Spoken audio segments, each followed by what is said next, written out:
నమస్తే అందరికీ మా ఛానల్కి తిరిగి స్వాగతం. ఇక్కడ మన జీవితాలు ప్రభావితం చేస్తున్న లేటెస్ట్ మరియు అత్యంత ముఖ్యమైన టాపిక్స్ గురించి చర్చిస్తాం.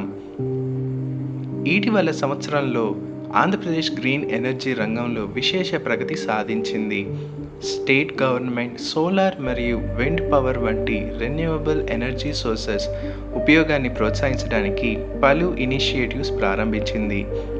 ఈ ప్రయత్నాలు కార్బన్ ఎమిషన్స్ తగ్గించడం మరియు స్టేట్లో సస్టైనబుల్ డెవలప్మెంట్ను ప్రోత్సహించడం వంటి పెద్ద లక్ష్యాల్లో భాగంగా ఉన్నాయి. ఇందులో ముఖ్యమైన ప్రాజెక్టులలో ఒకటి లార్జ్ స్కేల్ సోలార్ పార్క్ నిర్మాణం.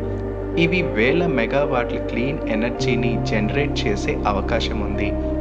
అదనంగా గవర్నమెంట్ ఎలక్ట్రికల్ వెహికల్స్ యూజ్ను ప్రోత్సహించడానికి సబ్సిడీలు ఇస్తూ స్టేట్ మొత్తం ఎక్కువ ఛార్జింగ్ స్టేషన్స్ నిర్మించడం కూడా చేస్తుంది.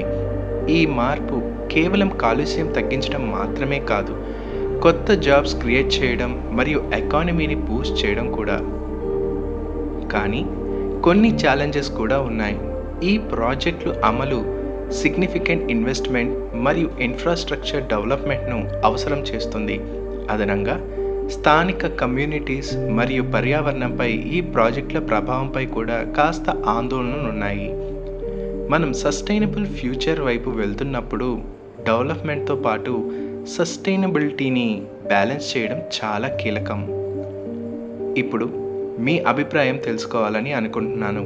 ఆంధ్రప్రదేశ్ గ్రీన్ ఎనర్జీ వైపు తీసుకున్న ఈ ప్రయత్నం గురించి మీ అభిప్రాయం ఏంటి? ఇది సస్టైనబుల్ ఫ్యూచర్కు దారితీస్తుందని మీరు నమ్ముతున్నారా? లేదా ఇన్వాల్వ్ అయిన ఛాలెంజెస్ గురించి మీకేమైనా ఆందోళన ఉన్నాయా? మీ అభిప్రాయాన్ని కామెంట్స్లో చెప్పండి. మీ అభిప్రాయం ముఖ్యం. మీకు ఏం చెప్పాలనుకుంటున్నారో నేను ఆసక్తిగా చూస్తున్నాను.